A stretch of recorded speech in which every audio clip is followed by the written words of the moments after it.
Yes, thank you. Mrs. Moore? As it pleases the court, my lord, we have just few questions of clarity. Okay. Yes. Madam, we have just few questions of clarity.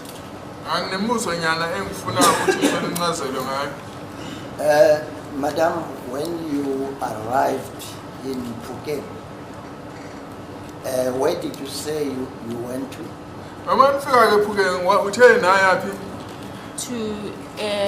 We started at Phuket police station, and then we went to where accused number 2 was staying. You said when you arrived at Phuket police station, you found accused number 2, Sergeant Mokhane and Sergeant Mabena. Is that correct?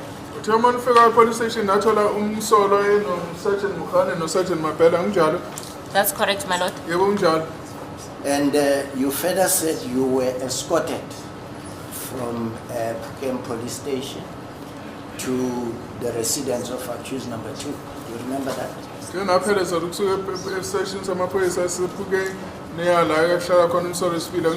That's correct, my lord. Madam, are you 100% sure about that evidence? That's correct, my lord. And as you said before, you are prepared to put your head in the block to be chopped.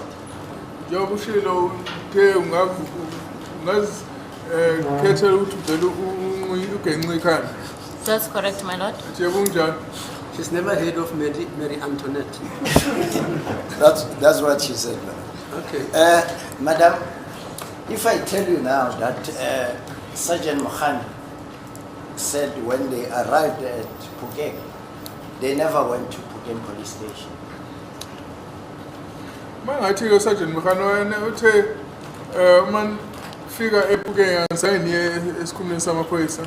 My lord, we arrived at Phuket police station, my lord. Brigadier Kininda arranged that a vehicle, my lord, must escort us, my lord, to the place of accused number 2.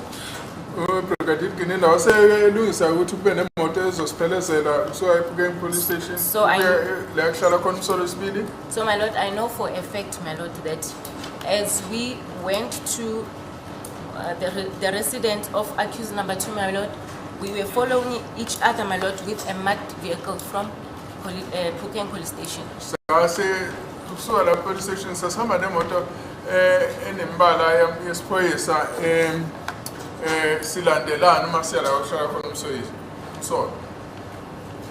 Madam, this is not what Sergeant Mokhane is saying. Sergeant Mokhane said when they arrived in Phuket, they actually went straight to the residence of accused number 2. And only you and Brigadier Kininda went to the went to Phuket police station. That is what he said.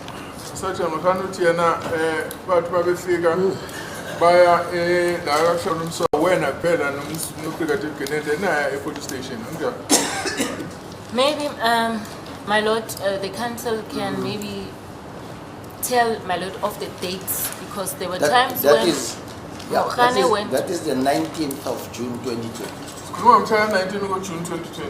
On the 19th of June, my lord, 2020, we arrived at Phuket police station, my lord, found Sergeant Mokhane and Mabena, my lord, and then we, and Phuket police station, then my lord assisted us, my lord, in terms of escorting us, my lord, to the resident of accused number 2.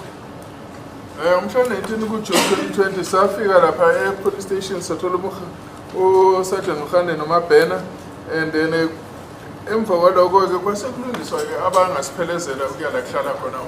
therefore, my lord, we departed from Phuket police station to the resident of accused number 2.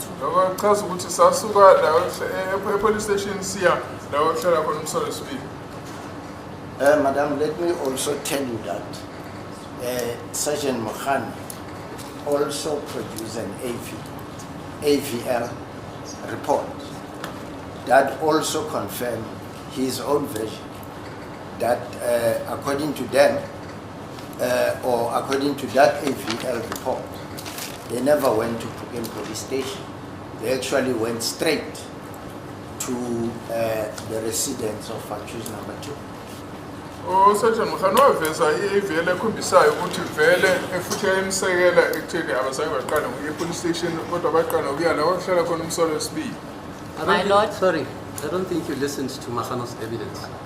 Makhane's evidence was, it is practice for police when they enter a different jurisdiction from theirs to go and announce their presence there and even ask for escortment because we are not familiar with the area. That's Makhane's evidence. My Lord, Sorry, did you hear him say that? My Lord, I maintain that Okay, that fine. is what he said. We can go to the records, my Lord. I know for sure. Okay. Fine. That is what he said. To that effect, my Lord, he at that stage he was even leading evidence based on the AVL Okay, report fine. All right. that actually showed the address of accused number 2. Okay. Yes, what's your answer, ma'am? My Lord, I still maintain that we found them at the police station, my Lord, and departed from there to where accused number 2 was staying, my Lord, together with the police van, my Lord, from Pukem police station. Saphinda futhi ukuthi sabathola e-police station base sisuka-ke sihamba siya la ekuhlala khona umsola siphelezela iveni yamaphoyisa yasePhumeni. Madam, I will leave that for argument, but I will put it to you that if the version of Sergeant Mokhane and the AVL reports are correct,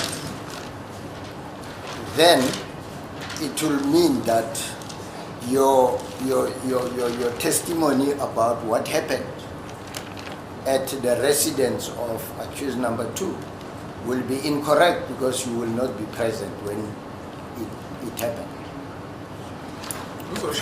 As a court, please, my Lord, that is not correct. That is not correct, my Lord. The proposition that is being put to the witness, I think Sergeant Mokhane's evidence was that they waited for the patrol vehicle.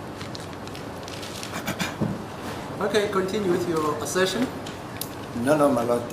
If that is being admitted, then it's fine. Because No, Mr. Baloyi is saying you're not correct. Now I'm saying because you believe you're correct, continue with your assertion. Yes.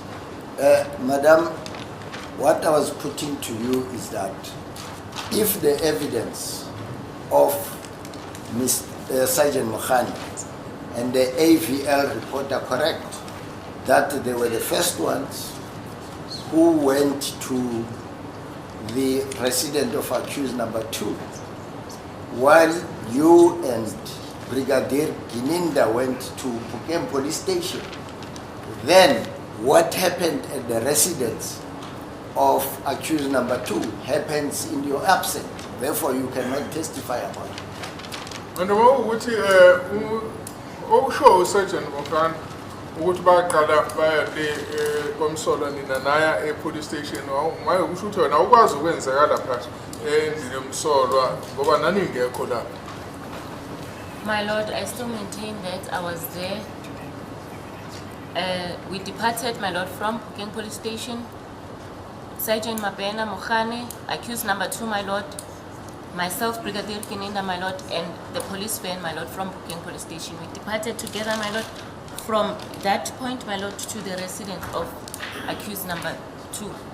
Ngizigcizelela ukuthi sahlangana e-police station sasuka la police station saba neveni eyasiphelezela yasisa la okuhlala khona umsola wesibili. My Lord, I will leave that for argument. Okay. Thank you, my Lord. I have no All further right. question. Are you going to conduct re-examinations? My learned friends are suggesting that we should let that stand down until tomorrow. We can Is do that that so? tomorrow. It's just one question. I know I don't have to ask it now. Police women, what type of shoes do they put on? It's not a sexist question. The shoes, my lord, in Yeah. uniform. Yeah, the uniform. My lord, boots. Boots. The boots, yes, as well as the platform, my lord, when you wear your formal wear.